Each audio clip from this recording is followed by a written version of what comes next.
दोस्तों, आप सभी का स्वागत है मेरे नए सिविल सेवा गुरुकुल चैनल पर। आज हम भारतीय राज्य व्यवस्था एवं शासन के PYQ करेंगे,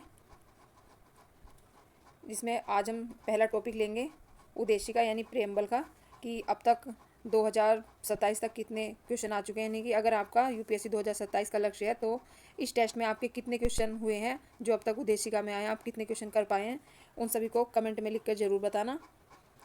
और हम अपना पहला क्वेश्चन शुरू करते हैं। पहला क्वेश्चन है, डॉक्टर राजेंद्र प्रसाद के कार्यभार संभालने से पहले संविधान सभा के अस्थायी सभापति कौन थे? ऑप्शन 1 है C Ramgopalachari, B doctor BR Ambedkar, C TT Krishnamachari, D doctor Sachchidanand Sinha. यहाँ पर हमारा ऑप्शन होगा डॉक्टर सच्चिदानंद सिन्हा। ऑप्शन होगा यहाँ पर D। इसी को इस PDF में काफ़ी इसकी एक्सप्लेनेशन भी कर रखा है, पूरी व्याख्या के साथ दिया हुआ है, ये भी आप पढ़ सकते हैं। ये हमारा 2024 में क्वेश्चन आया था। क्वेश्चन नंबर 2 है,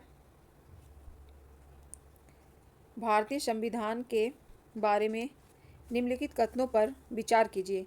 कथन 1 कहता है, नागरिकों के बीच संवैधानिक मूल्यों को संवर्धित करने के लिए संविधान दिवस प्रतिवर्ष 26 नवंबर को मनाया जाता है। ऑप्शन 2 है, यानी कथन सेकंड है, 26 नवंबर 1949 को भारत की संविधान सभा में भारत के संविधान का प्रारूप तैयार करने के लिए डॉक्टर BR अम्बेडकर की अध्यक्षता में प्रारूप समिति बनाई। उपयुक्त कथनों में से निम्नलिखित में से कौन सा कथन सही है? यहाँ पर हम ऑप्शन देखते हैं।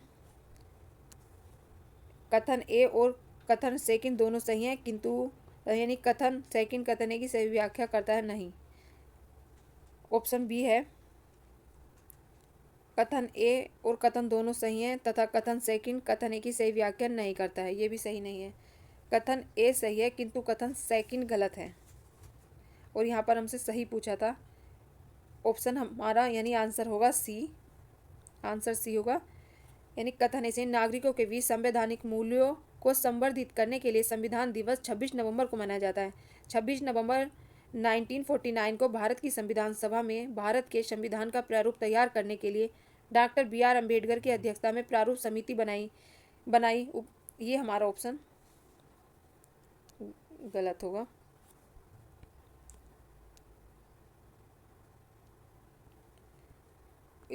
ये भी पूरा एक्सप्लेन कर रखा है, यानी इसकी व्याख्या पढ़ते हैं। 26 नवंबर को संविधान दिवस के रूप में मनाया जाता है। इसी दिन वर्ष 19 यानी मुझे कमेंट में लिख के सभी बताना कि 26 नवंबर को संविधान दिवस कब से मनाया जाता है। ये मुझे सब कमेंट में बताना, कब से शुरुआत की गई है इसकी।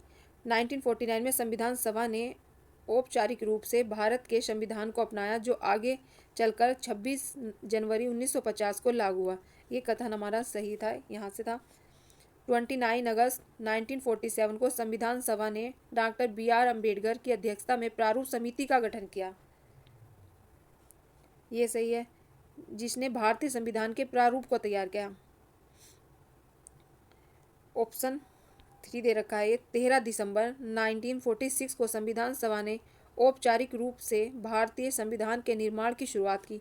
जवाहरलाल नेहरू ने उद्देश्य प्रस्ताव पेश किया, जिसका उद्देश्य भारत को एक स्वतंत्र संप्रभु गणराज्य के रूप में घोषित करना तथा इसके संचालन हेतु एक संविधान सभा का निर्माण करना था। इस प्रस्ताव ने संविधान सभा के कार्य का मार्गदर्शन करने हेतु सामान्य सिद्धांतों की स्थापना की।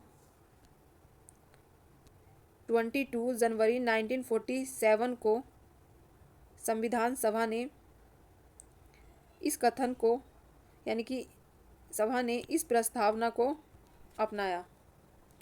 ये इसकी व्याख्या हो गई। क्वेश्चन नंबर 3 है, 26 जनवरी 1950 को भारत की वास्तविक संवैधानिक स्थिति क्या थी? यानी कि ऑप्शन 1 है लोकतंत्रात्मक गणराज्य, संपूर्ण प्रभुत्व संपन्न लोकतंत्रात्मक गणराज्य। ऑप्शन 3 है संपूर्ण प्रभुत्व संपन्न पंथ निरपेक्ष लोकतंत्रात्मक गणराज्य। ऑप्शन डी है संपूर्ण प्रभुत्व संपन्न समाजवादी पंथ निरपेक्ष लोकतंत्र गणराज्य।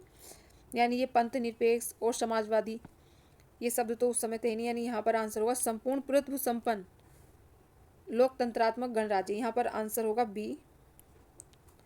इसकी भी पूर्ण रूप से व्याख्या की गई है। यानी व्याख्या 26 जनवरी 1950 को लागू हुए भारतीय संविधान की उद्देशिका में भारत को संपूर्ण प्रभुत्व संपन्न लोकतंत्रात्मक गणराज्य के रूप में घोषित किया था। अर्थात तब के अनुसार भारत की वास्तविक संवैधानिक स्थिति संपूर्ण प्रभुत्व संपन्न लोकतंत्रात्मक गणराज्य की ही थी। इसलिए ऑप्शन हमारा बी सही है, नोट। 1976 में दिए गए संविधान के 49 संशोधन के पश्चात प्रस्तावना में समाजवादी पंथ निरपेक्ष अखंडता शब्द जोड़ दिए गए हैं, जिससे भारत की संवैधानिक स्थिति में परिवर्तन हुआ।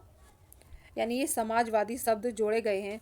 यानी कि कमेंट में ये लिख के जरूर बताना कि उस समय समाजवादी शब्द को क्यों नहीं जोड़ा गया था और अंबेडकर ने समाजवादी शब्द को जोड़ने के लिए और समाजवादी शब्द कॉन्स्टिट्यूशन में है हमारे, उसके लिए क्या बोला था। क्वेश्चन नंबर 4 है, ये 2020 में आया है। भारत के संविधान की उद्देशिका।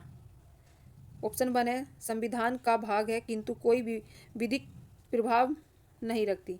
ऑप्शन बी कहता है संविधान का भाग नहीं है, कोई विधिक प्रभाव नहीं रखती। ऑप्शन 3 पढ़ते हैं।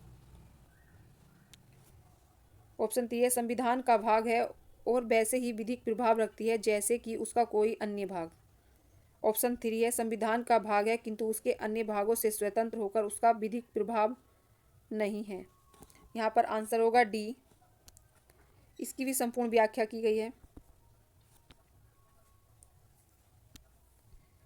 1973 में केशवानंद भारती मामले में उच्चतम न्यायालय ने स्पष्ट किया कि संविधान की प्रस्तावना को संविधान का हिस्सा माना जाएगा। यानी कौन से केस में? केशवानंद भारती मामले में। न्यायालय ने यह भी कहा कि प्रस्तावना का सामान्यतः कोई विधिक प्रभाव नहीं है, परंतु विधि के अन्य भागों की व्याख्या करने के लिए प्रस्तावना की सहायता ली जाएगी। हालांकि संविधान के अन्य भागों से स्वतंत्र प्रस्तावना का कोई विधिक प्रभाव नहीं है। इस आधार पर विकल्प डी हमारा सही है।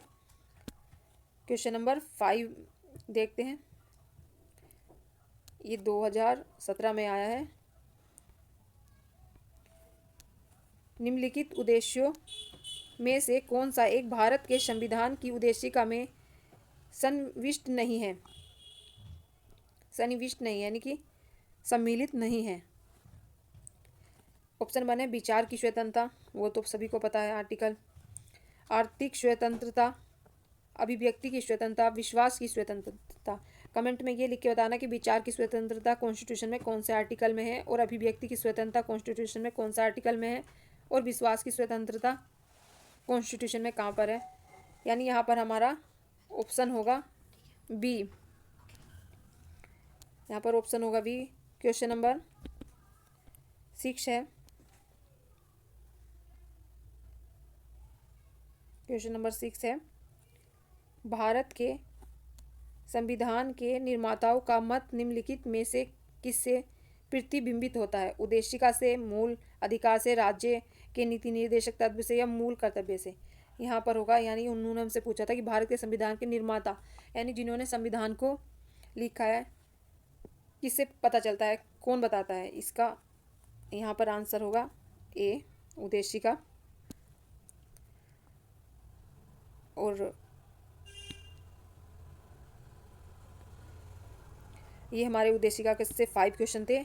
आप मुझे और कल को हमारा टॉपिक होगा, एक दिन हमारा कॉन्स्टिट्यूशन का टॉपिक होगा और एक दिन टॉपिक होगा इन्वायरमेंट का। कल हम देखेंगे कि रामसर क्या है, रामसर की स्थापना कब हुई थी, क्या भारत उसका सदस्य है या नहीं। डेली हम एक टॉपिक और PYQ करेंगे सिर्फ शॉर्ट वीडियो में, जिस वीडियो का आकार होगा 10 से 15 मिनट यानी। और अगर वीडियो अच्छी लगी हो तो चैनल को लाइक सब्सक्राइब जरूर कर देना।